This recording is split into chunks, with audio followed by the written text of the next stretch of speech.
Premium just got its massive ban list, probably one of the greatest ban lists in all of Vanguard history, and let's talk about the best Premium decks, right? To be honest, I actually have no idea what the best Premium deck is, and it's just more looking at previous results, and because we don't have any events all the way to Worlds, you know, whoever cooks up, whoever does something with the clan that they're, you know, figuring out, then, you know, those people will be rewarded. But from my takes, I think it is a very open format at the moment, but let's talk about kind of how the previous format adjusted so that it looks at the landscape as how it is. So as everyone knows, there was the Crest format as well as Fenrir and some degenerate decks in that format, but let's talk about some of the pre-existing ones, right? So Harry, I feel, is just not competent enough. I actually think goes down here. So Harry maybe goes down here, and then Nightmare Doll just bumps it up a bit. I think Nightmare Dolls is a very 2022 deck. I think the deck doesn't have enough support to be able to cater for some of the other stuff in the format at the moment. If it is a Crest format, and now that Crest is choice restricted with the grade 3 that allows you to History Collection Stride, riding down might actually be a very formidable strategy in this format at the moment. So that goes down there, and I think Granblue, right? I think Granblue is probably the best deck, if not the best deck of the format.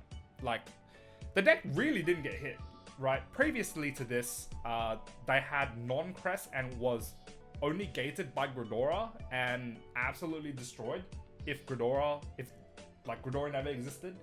And now it got Crest, then it became Crest Granblue, and now because Crest is restricted with the grade 3 Night Rose, you can play Crest and play the V Night Rose, which already pre-existed in your deck. So I'm actually unsure. I think, like, you have two ways of playing Granblue, and both of them are equally as good. So it depends on what you want to prioritize, whether you want to prioritize like flexibility of the deck versus, you know, the power scaling of your deck. And I think the deck is just insane. So Granblue, best deck in the format, not even close. Now we talk about, this is Mega Colony, right? This looks like buggish. So Mega Colony was up here, S tier before, right? I rated it lowly, but I think a lot of people just went in with Mythiarch Gridora, tore apart every single deck in the format, and thinking about it, like, with that development, it became S tier. So one Gridora really bumps this deck down here, and I think that's because you're not chaining Gridoras anymore. You're not locking your opponent out from a lot of things. You're still having access to one copy of Gridora, and I think the deck just slows down drastically. Not being able to have multi-attack. You can still use the Mythiarch engine, but I think you're still looking at a lot of stuff. You know, your Delphina sack itself to get a Persona Ride. You get the Persona Ride, your top 7, you call something. And essentially your high-class mods are returning Delphinas. And yeah, that's just kind of how the deck is at the moment. So I think it's better than Harry and Nightmare Doll, I think. And I think it's a good benchmark deck. Anything under B is like, I would never take to like regionals or worlds. Like, it's just not happening.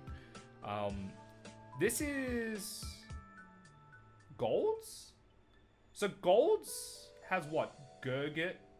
Gurgit didn't get restricted. Gurgit V still exists. Ultima stuff exists. But I guess it depends on whether the format is very Honolly reliant. But even Honolly reliant doesn't matter because you have Providential Angel, which locks out Sentinels. So maybe Gurgit actually becomes really good. So now that I think about it, I think maybe like Gurgit goes here, right? Maybe. We can adjust around as we go. Spike Brothers. I think Spike Brothers, with the format being super slow at the moment, Spike Brothers becomes probably one of the best decks in the format. Hellheart 8, we've seen lots of results. Well, actually, a few topping results. But one win or two top 3s, I think, over BCS. And that was in Crest meta. And now that Crest is gone, essentially, Hellheart 8 actually becomes really strong. So access to the grade 1 heals, access to Dudley heals with Jelly Beans, I think the deck is going to tear apart Worlds. I think the deck is really strong. One Holly is not going to stop this. Tachikaze, there's like Koa Magnum Loop, maybe that goes there. If you get to the bottom of your deck fast enough, then it's pretty good. But I think like if you're versing Hellheart 8 does not give you the chance to be able to do that, and you just die on the spot. What's this? Angels? This is Angels, right? Angel Gize. I think Angel Gize is pretty good, but it's not as good as the top 2. So the reason being is that one of Angel Gize's biggest weaknesses is power scaling and multi-attack, right? When you get to Gize. Hellheart 8 does not care, right? Hellheart 8, so I guess, like, Angel Gize, depending on how you play, if you don't give Hellheart 8 the ability to go into Hellheart 8 and just win on Gize, then great, right? But if you give Hellheart 8 the ability to G-Guard and get to Hellheart 8, then you automatically lose. But I think any deck loses to that. If you verse Granblue, if you verse a normal Granblue with no Crest, then you're winning. But if you verse Crest Night Rose, then you're losing. So I am actually unsure. Maybe it is one of the best decks in the format. I think maybe I'm not giving it enough credit. I think Angel Gize sits here, right? Well, we can adjust it. Katrina. Katrina was the best deck in the format, and it got one Katrina.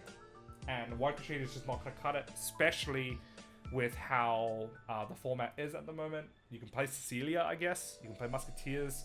But you're not recurring PGs. You're not getting free multi-attack. You're not getting free pluses. That's just how it is, right? But I think like with Musketeers, it's okay. Because Musketeers goes into Cecilia, Stride first, and then Katrina. So I guess that's all right. But yeah. Aqua Force. I think Aqua Force comes up a little bit. So I think it's a benchmark deck. Now that, you know, a lot of these other decks are like going first-ish decks, Lambros can just, well, Tharvas into Lambros can just ride down. So maybe it has a really high impact, especially if decks start to become more Crest reliant, right? Highlander. I think Highlander is pretty good. I think Highlander was untouched from the previous format, and now it's going to return to Worlds, and I think a lot of people will be playing it. So, Highlander, exceptionally strong ride-down deck, has multiple options depending on what you see in the top 10, and it can just go, right? Dark Irregulars was here. NLK itself is just not good enough. It lost its guard restrict. Barrow Magnus is not going to go into Hope on Damp and then into a 4-fax anymore, but I think NLK is still okay. I think it's just benchmark, nothing too crazy. I probably wouldn't bring it to Worlds. But yeah, maybe B is like, you know, your maybe bring to Worlds, or this is like pretty good out of locals type thing. DP, I think DP is good. One-shotting a lot of these other decks and having like one-line attackers. It's pretty good until you verse Gize and they're going to Gize and you can't guard bust any of their PGs because the effect of cannot hit applies to the Vanguard and Gize cannot be affected by anything but himself and Guardians. So, yeah, if you verse like Granblue, maybe you just one-shot them. If you verse Hellheart 8, maybe you one-shot them. But if you don't and they drop like a billion G-Guards on you, you just lose, right? So I'm very indifferent with Highlander into some of these other decks, but yeah, you know, someone's got to cook, right? Gear Chronicle, I think it's pretty good.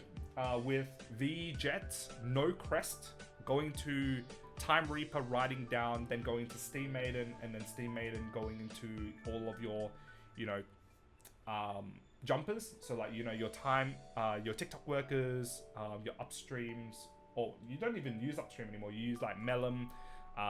And then you go into Shlishma and do a bunch of multi-attacks, right? So I think people who know how to build GC in this format will make the deck really strong. And I think they'll pay dividends for those people. This is Genesis, right? I think Genesis is still one of the best decks in the format, right? Okay, so in the whole scheme of things, yes, we lost Geljar, right? Fenrir still lost Geljar. But it did not lose its OTT OTK condition, right? The OTK condition essentially hits you crit OT and you put on a rearguard that cannot be affected, yeah? The only way that rearguard is going to be affected is if it has like some sort of column retire, but spot retires don't work, right? Because of the gauge. If you play Bracing Angel Ladder, nothing works, right? So you hit crit OT, your opponent has to hit a heal at some point, but they have to hit OT so that they can guard. So I think the deck, you can still get to the bottom of the deck reasonably fine and still make that condition. So I think the deck is still very strong in that respect. So it's obviously probably not the best deck in the format, especially if you're versing Granblue. Granblue has access to the draw PG and ways for like double Elementaria and then Negronora. So that's essentially 3 PGs and you just like PG your way out. So maybe it goes like here. Maybe it goes like here. I think Fenrir is still strong, right? I feel Fenrir is still strong. Then this is Shadows. RFD is okay. I think RFD is a pretty solid deck. This is Royals.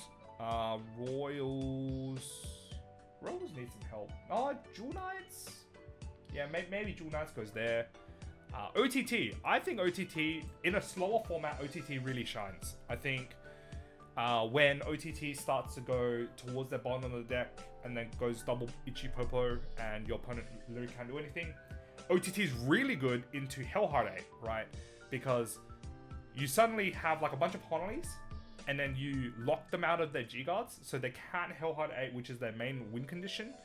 OTT also bypasses Granblue's PGG Guards, right? And yeah, surprisingly, Ichipopo might actually be pretty good. So if you can get to the bottom of the deck reasonably fast, I think the deck becomes extremely strong because you just hit like a bunch of crits, put onto a rearguard, and then maybe hit like red OT. And then your opponent has to eat like 6 damage. A very similar concept to Fenrir. So maybe it goes like up here-ish, right? So I think OTT became really good, especially because the format slowed down. Great Nature. So in a slower format makes Great Nature draw more, but I think a lot of its draw engine is very grade 3 based, and it doesn't have a really reliable way to get to the bottom of deck. And especially if you hit OT at some point, it makes the kill turn really, really hard to achieve, right? Sure, you can put like, 3 crits on like a Rhino and then restand the Rhino a bunch of times. That's still like an option. And you still have Pangolin to bypass Honolies, which is like really important. So I'm actually unsure. Maybe like Great Nature goes up here or like, just down here a little bit. But yeah, someone's probably cooking, somebody's probably cooking with Great Nature, and I hope to see it, Link Joker. Yeah. Delete Messiah is pretty good. Didn't get hit. I also think Delete Messiah also... Oh, well, Chaos is also pretty good, right? Chaos beats Granblue. Chaos also beats Hellheart 8. Chaos also beats Angel Gizeh. Maybe Chaos is actually pretty good in this format. But there is one deck at the moment that is like a big sleeper, is Nova Grappler. I think Victor is insane. So if anyone paid attention to last Worlds, Stephen Lee played Novas, played Victor, and he went through Crest meta. And now that the format has slowed down, maybe that's like an indication for Victor to become one of the best decks in the format. So maybe Victor becomes here. Obviously Victor can't guard Fenrir, and Victor is a very aggressive deck. Maybe playing aggressive against Fenrir is a good way to get rid of it, right?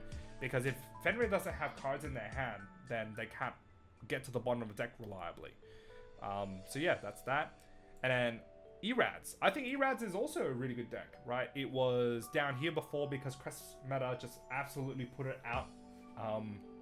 But now you have like Erads showing a lot of European results coming forth in Crest meta, and now the Crests are gone. So now Erads becomes good, right? Valiant Saber Reverse with Exterminate and Stunverse Dragon, still very strong. And then somehow, if you triple G-Guard into GB8, your opponent's just dead, right? So yeah, I think Erads is a pretty good pick too. And then this, Shunui. I think Shunui is alright. I think, sure, it lost its Oboro. Maybe it can use Crest. But now it's going more a discard route as opposed to a dominate route. You still have Rinne. Rinne is still an insanely strong stride. So if you combo that with like the Crest and Fura, you don't obviously have Sugimura-kan or Mizukaze like unfair finishes. But I still think the deck is very strong.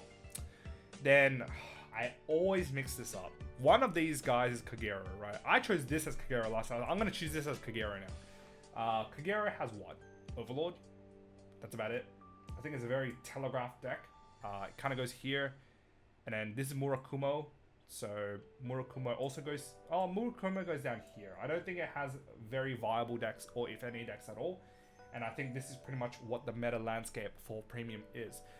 So obviously this is just coming off the top of my head as to what is good at the moment, just relaying back to the previous format what got axed, and then I guess the next tier down comes kind of back up, and then some decks drop down, etc, etc. So obviously the new ban list was absolutely colossal, one of the best ban lists, if not the best ban list in Vanguard history. Kind of created a format like this, right? So yeah, that's pretty much my takes on the best decks in the premium format at the moment. I am so excited for Worlds. It is going to be a blast. There's going to be so many different decks in the room, and I am so excited to see what goes down. So yeah, if you guys like this video, pop a like, comment down below what you guys think of the format at the moment. Are there any decks that you would maybe bump up or, drop down a little bit? Let me know down in the comments. Would be very interested to hear from everyone as well. If you guys haven't already, click that subscribe button, and I'll see you guys in the next video. Peace.